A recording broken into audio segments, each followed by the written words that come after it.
축복하며 환영합니다.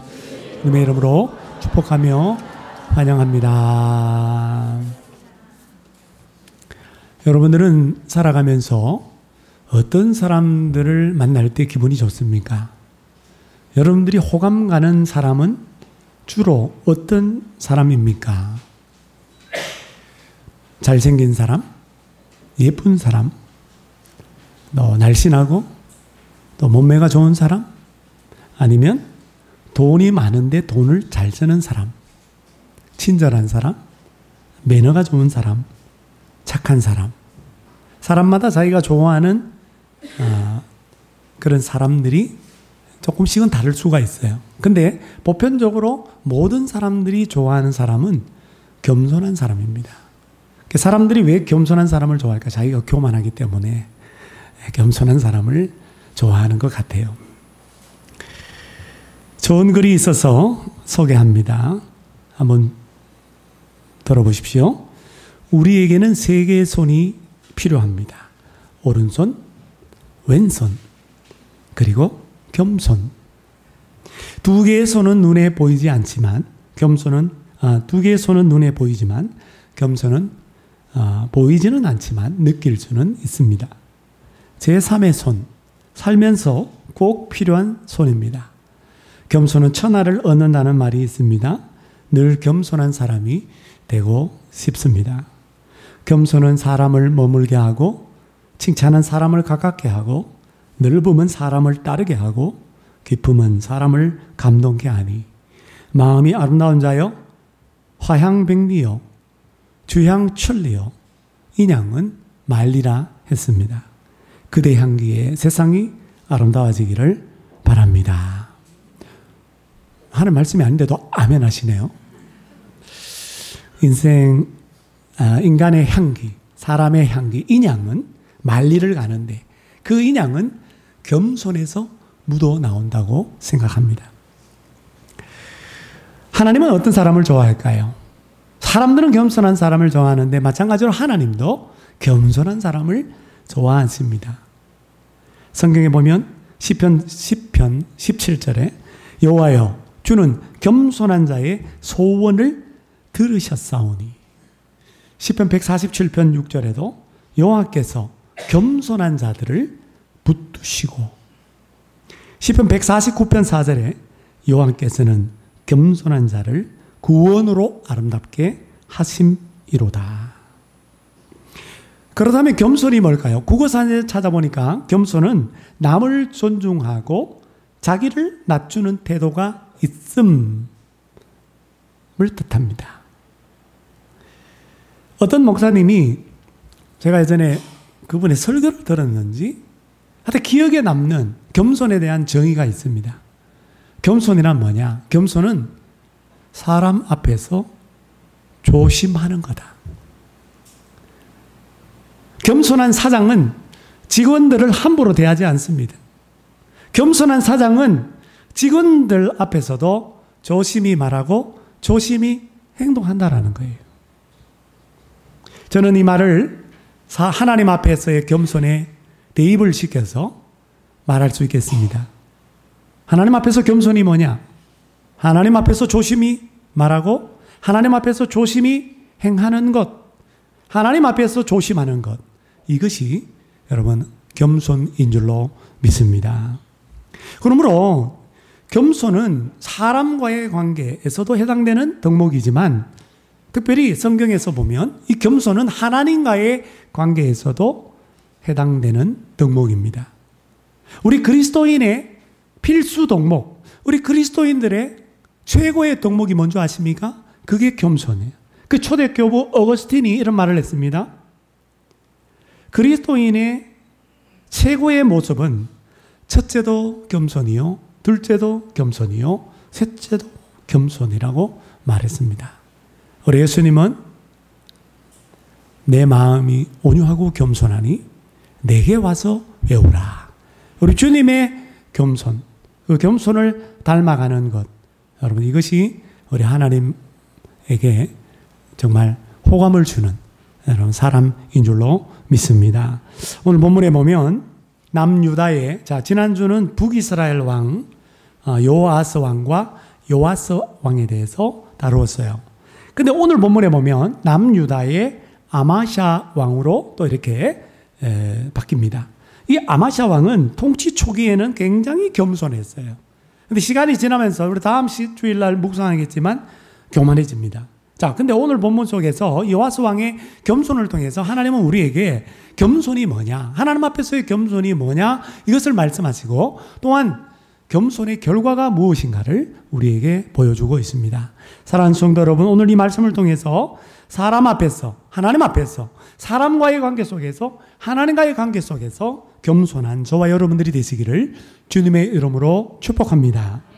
자, 겸손은 뭘까요? 첫째로, 나의 실리와 감정에 반하여도 하나님의 말씀대로 행하는 것, 그것이 바로 겸손입니다.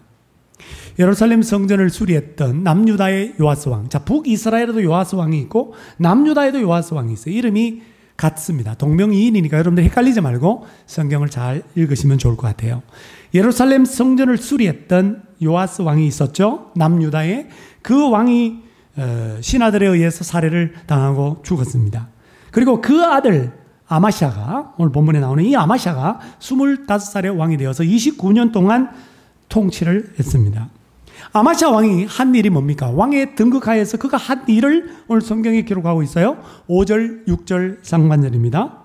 나라가 그의 손에 굳게 섬에 그의 부왕, 즉 요아스 왕을 죽인 신복들을 죽였으나 왕을 죽인 자의 자녀들은 죽이지 아니하였으니. 신하들은 죽이고 신하의 자녀들은 죽이지 않았다. 이게 왕이 한 일이라는 거예요. 여러분, 아마샤의 부왕이 누구라고 그랬어요? 아버지 왕? 요아스 왕이라고 그랬습니다. 이 요아스 왕이 두 신복에게 침상에서 살해를 당했습니다. 왜 신복들이 요아스 왕을 죽였는가? 하나님의 형벌인데 그 이유를 역대하 24장 25절에 여러분 다 말씀을 들었기 때문에 기억이 날 거예요. 그의 신하들이 제사장 요야다의 아들 스가랴의 피로 말미암아 반역하여 그를, 요아스를 그의 침상에서 쳐 죽인지라. 요아스 왕을 왜 신하들이 죽였습니까? 왜 반역했습니까? 요야다 제사장의 아들 스가랴를 죽였기 때문입니다. 여러분, 요야다가 누굽니까? 요야다는 요아스를 아달랴의 학살 가운데 숨겨서 그 생명을 살려주고 믿음으로 양육한 양아버지 고모부입니다. 그러니까 생명의 은인이에요. 근데 그 은혜를 입은 그 아버지의 아들 스가랴가 하나님의 영의 감동을 받아서 우상 숭배를 하는 요아스 왕에게 왜 하나님의 명령을 거역했습니까? 라고 그렇게 하나님의 말씀을 전했더니 요아스 왕이 화가 나가지고 백성들을 시켜서 돌로 쳐서 죽이게 만들었다라는 거예요. 생명의 은인인 요야다의 은혜를 기억하지 않고 그의 아들 스가랴를 죽였던 그 스가랴의 피로 말미암아 신하들이 반역을 일으키고 신하들이 침상에서 왕을 죽였던 거예요. 기억나시죠? 그런데 이 요아스 왕의 아들이 아마샤가 왕이 되자 복수심으로 불타오릅니다. 그렇잖아요. 아버지를 죽였으니까. 그래서 그 신하들을 죽여버렸습니다. 그런데 오늘 성경에 보니까 신하들의 자녀들은 죽이지 않았다라고 얘기해요. 여러분, 옛날에 용모를 도모한 집안은요, 이조 왕조 때도 보면 그냥 씨를 말려버렸는데 갓난애기라도 그죠? 죽여버립니다. 완전 죽여버려요. 3족 5족을 멸해버려요. 왜? 후한을 제거하기 위해서, 자신의 그 왕권을 강화시키기 위해서, 완전 싹을 제거해버리는 것이죠. 그게 역사입니다. 그런데 오늘 요아스 왕 입장에서는 자기의 왕권을 강하기 위해서 자기 아버지를 죽인 신하들뿐만 아니라 사실은 신하들의 자녀들까지도 죽어야 되는 것이죠. 그게 진리요, 그게 유익한 것입니다. 또 자기의 감정을 보면 아버지를 죽인 신하들이고 또 신하들의 자식들이 무고하지만, 그러나 신하들의 자녀들까지도 복수심에 불타올랐다면 아마 죽였을 것이에요. 그런데 오늘 성경은 신복의 자녀들은 죽이지 않았다. 그 이유를 밝히고 있습니다. 이유가 뭡니까? 6절 하반절 율법대로 행했기 때문이라는 거예요. 이는 모세의 율법책에 기록된 대로 함이라. 곧 여호와께서 명령하여 이르시기를. 이게 율법이에요. 자녀로 말미암아 아버지를 죽이지 말고 아버지로 말미암아 자녀를 죽이지 말라. 오직 사람마다 자기 죄로 말미암아 죽을 것이니라. 이것이 어디 나옵니까? 신명기 율법, 신명기 24장 16절에 나와요. 아버지는 그 자식들로 말미암아 죽임을 당하지 않을 것이요 자식들은 그 아버지로 말미암아 죽임을 당하지 않을 것이니 각 사람은 자기 죄로 말미암아 죽임을 당할 것이니라. 아마샤 왕은 자신의 왕권을 강화하고 후환을 제거하려고 하는 그 실리와 유익 그리고 개인적인 복수심이라고 하는 자기의 감정에 반함에도 불구하고 뭐가 반해요? 말씀이, 율법이 그게 반대되는 거예요. 그 반함에도 불구하고 말씀대로 하나님의 율법대로 순종했다라는 거예요. 하나님의 명령대로 행했다라는 거예요. 저는 이것이 하나님 앞에서 겸손이라고 생각합니다. 겸손이 뭐라고요? 하나님의 말씀대로, 하나님의 명령대로 행하는 것입니다. 그러므로 겸손한 사람은 어떤 사람입니까? 하나님의 말씀대로 순종하는 사람, 하나님의 말씀대로 행하는 사람입니다. 그래서 예레미야 44장 10절 말씀에 보면 이런 말씀이 있어요. 한번 잘 보세요. 다 같이 한번 읽어봅니다. 시작. 그들이 오늘까지 겸손하지 아니하며 두려워하지 아니하고 내가 너희와 너희 조상들 앞에 세운 나의 율법과 나의 법규를 지켜 행하지 아니하느니라. 그러니까 유다 백성들이 하나님 앞에서 겸손하지 않아서 그 뒤에 보니까 나의 율법, 나의 법규를 지켜 행하지 않았다. 이렇게 연결되죠. 겸손하지 않는 것이 뭐냐? 하나님 앞에서 겸손하지 않는 것, 교만한 것이 바로 율법을 따르지 않는 것이다. 하나님을 두려워하지 않는 것이 뭐냐? 하나님을 경외하지 않는 것, 하나님을 사랑하지 않는 게 뭐냐? 말씀대로 살지 않는 거다. 그러니까 다른 말로 말하면 겸손이 뭡니까? 하나님 앞에서 겸손은 하나님의 율법을 지켜 행하는 것이라는 것. 동일시하고 있습니다. 동일시하고 있습니다. 그래서 아마샤 왕에 대한 열왕기 기자의 평가가 무엇입니까? 오늘 3절 말씀해 보니까 아마샤가 여호와 보시기에 어떻게 행하였더라? 정직히 행하였다. 여러분, 열왕기의 왕들을 평가할 때 여호와 보시기에 정직히 행하였다라고 그렇게 평가하면 그것은 착하게 살았다, 정직하게 살았다, 거짓이 없었다 그런 뜻이 아니라 신명기 율법의 말씀에 근거해서 열왕기 기자는 역사를 소술했기 때문에 신명기 율법의 하나님의 말씀대로 행하는 왕은 정직히 행하였다라고 그렇게 기록하는 거예요. 하나님의 말씀대로 여러분 지켜 행하는 것, 그것이 하나님을 기쁘시게 하고 하나님의 마음에 드는 길입니다. 여러분 매일 기록된 하나님의 말씀인 성경을 읽고 있을 줄로 믿습니다. 오늘 이 주일날, 거룩한 주일날 주의 종을 통해서 선포되는 하나님의 말씀인 설교를 여러분 듣고 있습니다. 여러분은 하나님의 말씀에 어떤 반응을 보이십니까? 하나님의 말씀에 어떻게 반응하십니까? 하나님의 말씀을 듣고 행하십니까? 말씀대로 행하십니까? 행하지 않습니까? 나의 삶, 현실, 나의 상황, 나의 감정, 나의 유익과 나의 진리와 배치된다 할지라도 여전히 주님의 말씀대로 순종하십니까? 이것이 바로 겸손입니다. 사랑하는 여러분, 나의 진리와 감정에 반하여도 하나님의 말씀, 율법대로 행하는 겸손한 사람이 되어서 여호와 보시기에 정직히 행하였다라고 하는 하나님의 칭찬과 평가를 듣는 우리 모두가 되시기를 주님의 이름으로 축복합니다. 두 번째 겸손은 능력의 하나님을 의지하는 것입니다.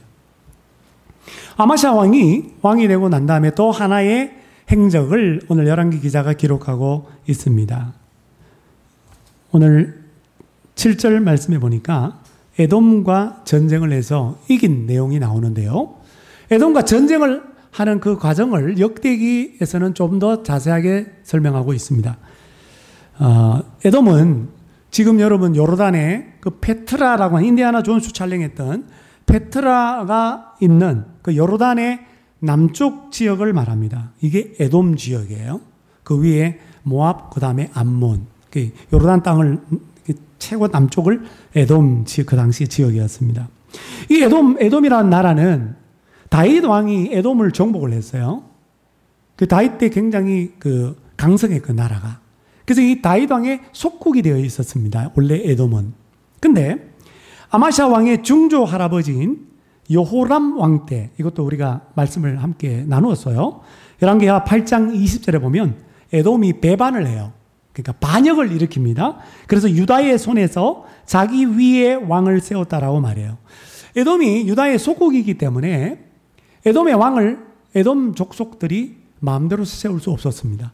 유다 왕의 제가가 있어야 되고 심지어는 유다 왕이 왕을 지명해 줘야만 왕을 세울 수 있는데, 아니 에돔이 배신을 땡겨서 여호람 왕 때 어떤 일이 벌어졌다고요? 자기들 마음대로 왕을 세우고 독립을 하려고 했다라는 겁니다.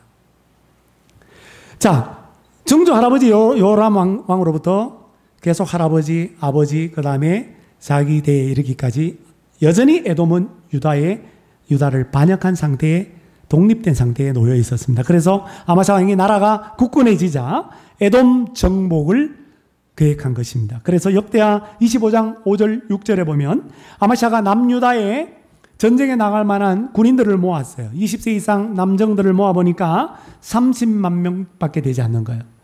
사실 한때는 남유다 여호사밧 왕 때 남유다의 군인 숫자가 110만 명이나 되었어요. 북이스라엘처럼 이때 남유다도 굉장히 군사력이 약화되었나 봅니다. 그래서 아마샤는 30만 명 갖고는 에돔을 물리칠 수 없어. 확실하게 에돔을 물리치기 위하여 용병을 돈 주고 삽니다. 자기 형제 나라인 저 북쪽 이스라엘의 용병을 10만 명을 고용을 하는데, 그때 들어간 비용이 성경에 기록되어 있는데 은 100달란트입니다. 이 은 100달란트를 NIV 영어 성경에 관주에 보니까 3.4톤이라고 되어 있어요. 1톤 트럭 세대 반입니다. 은이 3,400kg. 오늘날 금액으로 환산하면 그 당시에 은이 금보다 더 귀한 시대에도 있었잖아요. 이렇게 환산해 보면 약 200억 원이 됩니다. 별로 놀라지도 않으시네요. 너무나 커가지고 안 놀라는 거야? 아니면 200원이 껌값이라서 놀라지 않는 건지 모르겠어요. 200억을 주고 용병 10만 명을 구했어요. 그러니까 나눠보니까 한 명당 20만 원 준 거예요. 용병 한 명당. 한 명에 20만 원이면 싸네. 그렇게 생각할지 모르지만 다 모아보세요. 200억이면 남유다 조그만 나라거든요. 그 조그만 나라가 200억이라고 하는 국고를 지출할 정도로 어마어마한, 어떻게 보면 경제적 손실이 있어서 큰 돈입니다. 그러니까 아마샤는 에돔과 전쟁하려고 하는 계획을 세우고 에돔을 이기려고 이스라엘 용병 30만 명을 포함해서 10만 명 용병까지 모두 40만 명 군인들을 동원했던 거예요.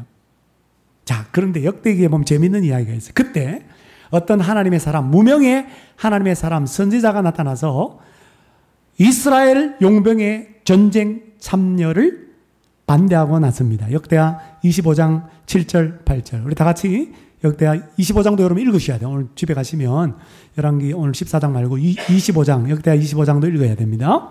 25장 7절 8절 다 같이 읽어보죠. 시작. 어떤 하나님의 사람이 아마샤에게 나와서 이르되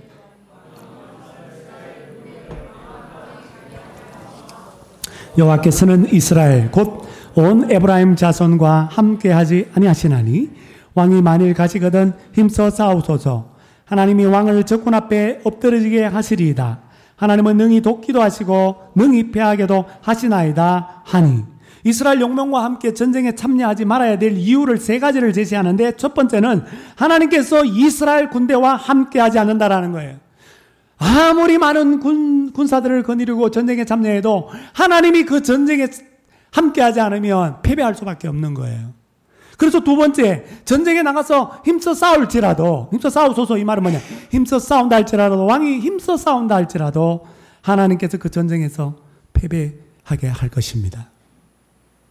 세 번째는 하나님이 어떤 분이냐, 하나님은 능히 돕기도 하시는 분이, 하나님은 능히 패하기도 하시는 분이, 다시 말하면 능히 승리케도 하시는 하나님이라는 거예요.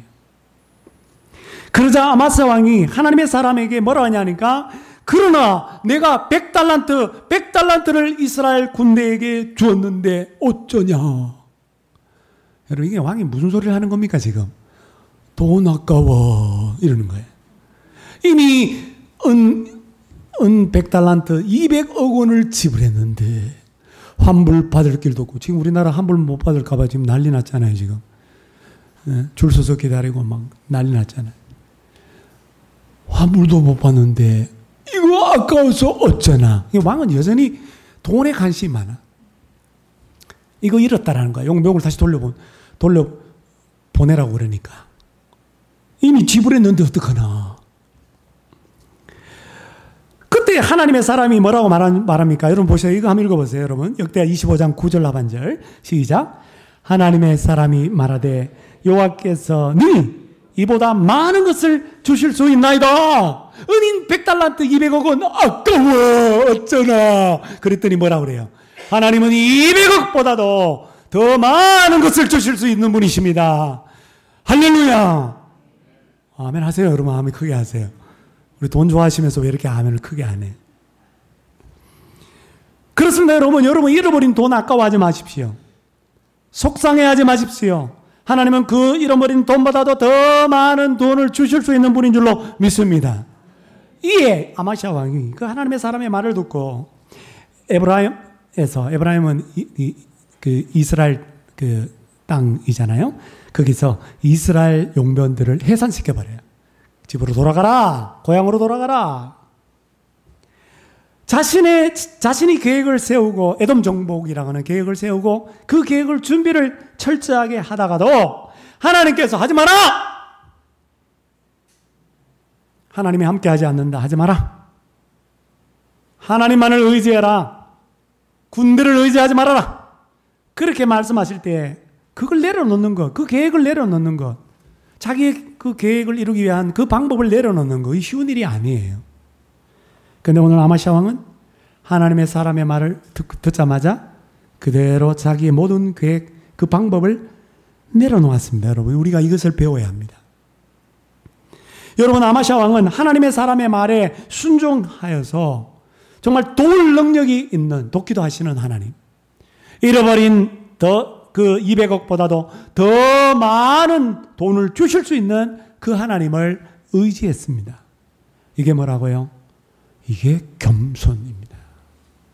나를 의지하는 게 겸손이 아니라, 사람을 의지하는 것이 겸손이 아니라, 인간적인 방법을 의지하는 것이 겸손이 아니라, 더 많은 것을 주실 수 있는 능력의 하나님, 돕기도 하시고 패하기도 하시고 승리케 하시는 그 하나님만을 의지하는 것, 이것이 하나님 앞에서의 겸손이라는 거예요. 그래서 베드로전서 5장 6절에 보면, 그러므로 하나님의 능하신 손 아래에서 어떻게 하라? 겸손하라. 하나님의 능력의 손을 의지하는 사람만이 겸손하다 이 말이에요. 하나님의 능력의 손을 의지하지 않고 나의 능력의 손을 의지하고 인간의 능력의 손을 의지하고 그렇게 살아가는 사람은 교만한 사람이에요.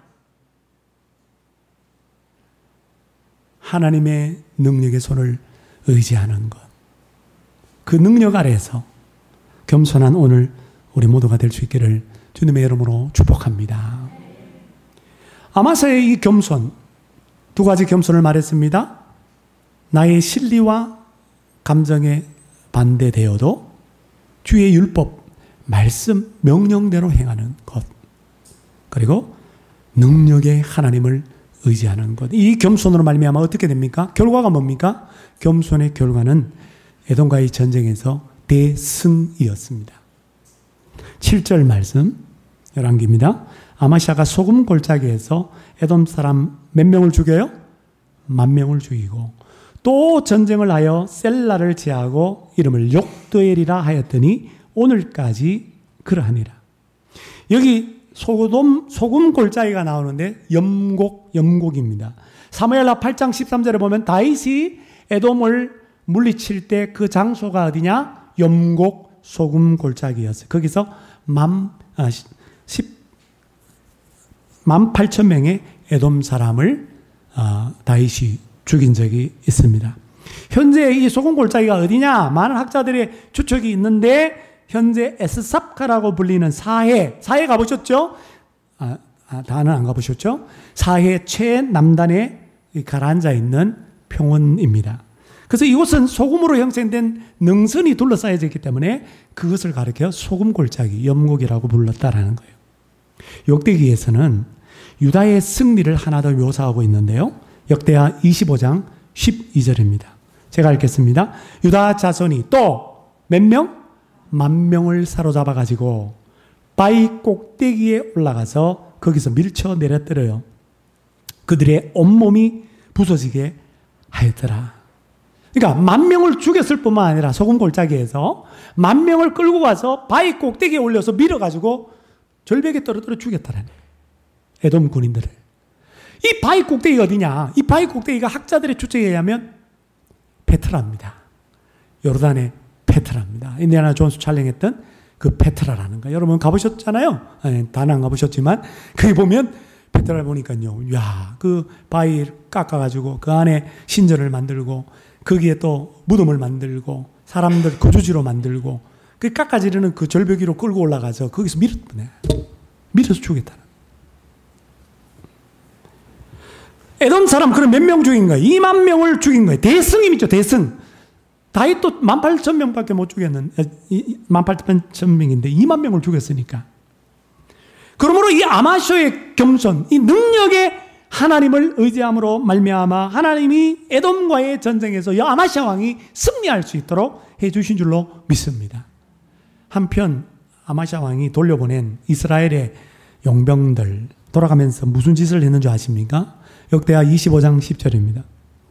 그 무리가 유다 사람에게 심히 노하여 분연히 고향으로 돌아갔더라. 이스라엘 용병들이 화를 냈다는 거예요. 돌아가면서 씩씩거렸어. 돈은 다 받아놓고도 화를 냈어요. 왜 화를 냈냐면 이동과 이 전쟁에서 참여하면 전리품을 어마어마하게 획득할 수 있는데 그 전리품 획득의 기회를 잃어버렸다는 거예요. 그 이유 하나. 또 하나는 군인들을 모욕했다는 거예요. 아니 우리 보고 오라 그래놓고 이제 또 돌아가라니. 지금 우리를 뭘로 보는 거야? 모욕을 당했다. 군인의 영예를 빼앗아갔다라고 생각해서 화를 냈다라는 것입니다. 근데 화를 내려가면서 그냥 조용히 고향으로 돌아가면 좋은데 북이스라엘로 돌아가면서 무슨 짓을 내느냐 합니까? 역대하 25장 13절 하반절에 보니까 이런 짓을 냈어요. 사마리아에서부터 북이스라엘의 수도죠. 벳호론까지. 벳호론이 어디냐면 남유다의 북부 지역입니다. 이 북부 지역에 있는 유다 성읍들을 약탈하고 사람 3,000명을 죽이고 유다 백성들 3,000명을 죽이고 물건을 노략하였더라. 그러니까 아마샤 왕은 에돔과의 전쟁에서 승리를 했지만 은 100달란트라고 하는 200억 그 국고를 일단은 낭비했고 게다가 화가 난 이스라엘 용병들에 의하여 유다 백성들 3,000명의 목숨을 잃어버렸고 그리고 많은 유다 성읍들이 침략을 당하고 수탈을 당해서 많은 물건들을 빼앗기게 되었습니다. 아마샤 왕이 에돔과 전쟁을 하려고 인간적인 방법, 이스라엘의 용병을 힘을 의지하려고 했던 바로 그것이 불행의 씨앗이 되어서 결국 엄청난 대가를 치르고 말았죠. 여러분 성경은 분명히 말합니다. 심은 대로 거둔다. 하나님의 능력을 의지하지 않고 능력의 하나님을 의지하지 않고 인간적인 어떤 군사력을 의지하려고 하다가 결국은요. 막대한 손실을 있게 된 것이죠. 아마샤 왕은 능력의 하나님을 뒤늦게라도 의지했기 때문에 또 에돔과 전쟁을 해서 또 승리를 합니다. 7절 하반절에 보니까 또 전쟁을 하여 에돔의 셀라를 정복하고 이 셀라가 어디냐? 이 셀라가 페트라라는 거예요. 페트라. 그 바위 꼭대기에서 10,000명 밀어서 죽인 그곳이라는 거예요. 이 셀라를 정복하고 욕도엘이라고 이름을 불렀습니다. 욕도엘이라는 뜻은 하나님에 의해서 정복된 곳. 즉 여호와께서 정복하신 곳이라는 뜻입니다. 그러니까 아마샤 왕은 이 기적과 같은 승리가 정말 군사력으로 이긴 것이 아니라 정말 하나님의 사람이 말한 대로 패하기도 하고 승리하기도 하시는 도울 능력이 있는 그 하나님을 의지한 것 때문에 즉 능력이 하나님이 주신 것임을 그는 분명히 알고 셀라라고 하는 그 에돔 땅을 점령하고 욕두엘, 하나님이 정복하셨다라는 것으로 그렇게 이름을 붙여서 믿음으로 고백하고 하나님 앞에 영광을, 그 승리의 공로를 돌리고 있다라는 거예요. 여러분, 아마샤의 이름의 뜻을 제가 이렇게 찾아보니까요, 참 놀랍습니다. 아마샤의 이름의 뜻은 하나님께 능력이 있도다, 하나님께 힘이 있다라는 뜻입니다. 그 이름 그대로 그는 하나님께 도울 수 있는 능력이 있다, 힘이 있다라는 걸 믿고 이 전쟁 가운데 하나님만을 의지했더니 에돔과의 전쟁에서 대승리를 거두게 되었습니다. 할렐루야. 하나님께서 잃어버린 그 은 100달란트보다도 더 많은 것을 주실 수 있는 능력이 있다라는 하나님의 사람의 말을 듣고 그 하나님의 능력을 믿고 하나님을 의지했더니 셀라를 정복하고 은 100달란트보다도 더 많은 전리품을 획득할 수가 있었던 거예요. 그렇습니다, 여러분. 겸손하며 하나님의 능력의 하나님을 의지하면 반드시 여러분 승리하게 될 줄로 믿습니다. 겸손하면 내가 이런 것보다도 더 많은 것을 얻게 될 줄로 믿습니다. 찰스 스펄전 목사님이라고 영국의 유명한 설교 황태자로 불리는 분이 있습니다. 근데 그분은 지금 돌아가셨지만 이 찰스 스펄전 목사님이 부흥회를 많이 다녔는데 영국의 브리스톨이라고 하는 곳에서 침례교회 세 군데 교회에서 초청을 받고 설교를 하게 되었습니다.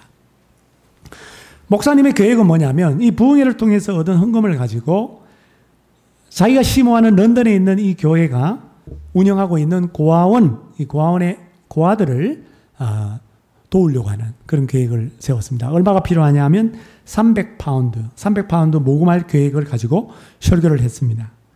그 사역에 대해서 얘기했더니 많은 분들이 헌금을 해서 결국은 300파운드를 모았어요. 기쁜 마음으로 집회를 마치고 집으로 돌아왔습니다. 피곤함에 지쳐서 쉬고 잠자리에 드는 바로 그 순간 갑자기 하나님의 음성이 들렸어요. 이게 마음속에 들렸어요. 네가 지금 가지고 있는 그 300파운드의 헌금, 성도들이 너희 교회가 운영하는 그 고아원을 위하여 쓰라고 준 그 300파운드의 그 헌금을 조지 뮬러 목사, 고아의 아버지 조지 뮬러 목사에게 갖다 줘라. 그렇지만 하나님, 이 돈은 런던에 있는 저희 교회가 운영하는 우리 고아원의 불쌍한 고아들을 위하여 꼭 필요한 돈인데요. 하나님의 음성이 다시 들렸습니다. 그 300파운드를 조지 뮬러에게 주어라. 여러분, 하나님의 음성이 계속 반복해서 똑같은 음성이 들리면요, 그것은 한 뜻이에요. 다음날 아침 일찍이 찰스 스펄전 목사님이 조지 뮬러 목사님 찾아갔어. 그러면서 이 300파운드를 건네는 거예요. 하나님께서 이 돈 당신한테 주라고 그러더라고요. 당신한테 드립니다. 그랬더니 조지 뮬러 목사님이 뭐라 했냐니까. 이 조지 뮬러 목사님은 기도의 사람 아닙니까? 5만 번의 기도 응답. 예, 기도해서 5만 번 기도 응답 받은 분이에요. 고아원을 그렇게 많이 운영하면서 한 번도 고아원 애들 굶주리게 한 적이 없어요. 돈이 없는데도 하나님 그때마다 다 채워주셨어요. 그때 뭐라고 하냐니까, 내가 300파운드 하나님께 달라고 요청한 금액인데 하나님이 당신 통해서 나에게 주셨군요. 그렇게 고백하는, 또 응답이 된 거예요. 또 스펄전은 300파운드를 조지 뮬러에게 주고 곧장 런던으로 돌아왔습니다. 하나님께 순종한 거죠. 말씀에 순종한 거죠. 능력에 하나님을 의지한 거죠. 근데 책상 위에 편지가 하나 놓여 있는 거예요. 오랜 집회 이렇게 돌아와서 이렇게 딱 펼쳐서 이렇게 보니까 편지 한 통이 편지만 있는 게 아니라 그 안에 돈이 들어있네요. 300기니의 영국 금화가 들어있다는 거예요. 이 스펄전 목사님이 기쁨에 넘쳐서 소리를 쳤습니다. 하나님은 내게 필요한 300파운드에다가 300실링의 이자까지 더 주셨네요. 그러니까 300기니의 금화가 300파운드에다가 300실링 이자까지 붙여진 금액이 똑같다는 말이야. 그렇습니다, 여러분. 우리가 우리의 계획에 차질이 생기는 것처럼 보이고 300파운드 잃을 것 같아 보여도 우리가 겸손하면 그 능력의 하나님을 의지하면 하나님의 음성에 순종하면 이보다 도울 수 있고 더 많은 것을 더 주실 수 있는 능력의 하나님을 의지하면 하나님의 일에 우리는 이 찰스 스펄전 목사님처럼 더 크게 쓰임받을 수 있고 또 하나님의 일을 위하여 더 많은 것을 받게 되는 줄로 믿습니다. 사랑하는 여러분, 겸손하십니까? 사람 앞에서 그리고 하나님 앞에서 겸손하십니까? 다시 말하면 나의 진리와 나의 유익과 나의 감정에 반하여도 주님의 말씀대로 행하십니까? 도울 수 있는 능력, 이보다 더 많은 것을 주실 수 있는 능력을 가지신 그 하나님을 의지하십니까? 잠언 3장 34절 말씀입니다. 다 같이 읽죠? 시작. 진실로 그는 겸손한 자에게 은혜를 베푸시나니. 여러분, 아마스처럼 겸손하셔서 하나님의 풍성한 은혜를 받으시고 스펄전처럼 겸손하셔서 하나님께 더 크게 쓰임받는 저와 여러분들이 되시기를 주님의 이름으로 축원합니다. 함께 우리 가슴에 두 손 모으고 기도하기를 원합니다. 다 같이 기도하겠습니다.